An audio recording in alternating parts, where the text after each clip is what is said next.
राम. जय महाराष्ट्र.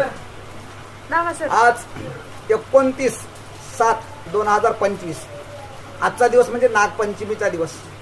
नागपंचमी नागदेवाची पूजा केली जाते. महाराष्ट्रातला हा प्रसिद्ध सण आहे, ज्या सणाने शेतकऱ्यांचा मित्र आणि शेतकऱ्यांचा सखा पाठीराखा भाऊ म्हणजे नाग म्हणलं जातं.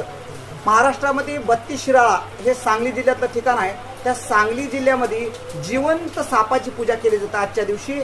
आणि त्या नागरायाला हा शेतकरी विनंती करतो, हे नागराया, हे मित्रा तू माझ्या सोबती राह, हे सख्या तुझ्या संगतीनं माझं जीवन सुखाचं आणि समृद्धीचं जाऊ दे. असा हा बळीराजा तुझ्या शेतात राबून माझी सरली हयात, नको माणूस डोंगर, नको बोलू सवंगळ.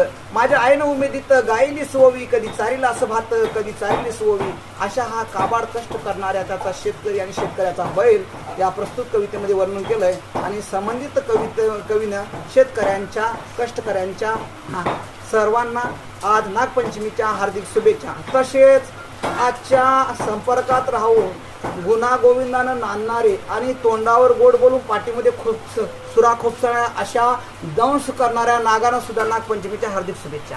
जय हिंद. जय महाराष्ट्र. नमस्कार मित्रो, जय महाराष्ट्र. आज 29 सगळ्या महाराष्ट्रातल्या तमाम जनतेला आणि हिंदू धर्मातील आई बहिणींना विनंती आहे की आपण हा सण नागपंचमी हा सण म्हणजे पहिला सण मानला जातो. आषाढी नंतर नागपंचमी येते. या नागपंचमी निमित्त पावसाळा ऋतू असतो, श्रावण महिना असतो. कारण कवी एका जागी म्हणतो, श्रावण माशी हर्ष मानशी हिरवट दाई चोईकडे, क्षणात येते सरसर शिरवे, क्षणात फुरुनी उडपडे.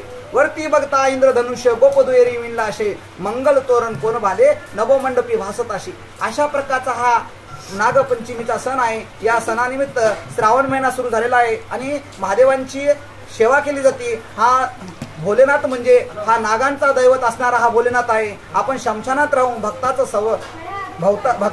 संरक्षण करतो, तो पाठीराख आहे. आणि त्यानिमित्त सर्व या तमाम महाराष्ट्रातल्या माझ्या बंधू आणि बहिणींना नागपंचमी निमित्त प्राध्यापक बोगरे पाटील यांच्या हार्दिक शुभेच्छा.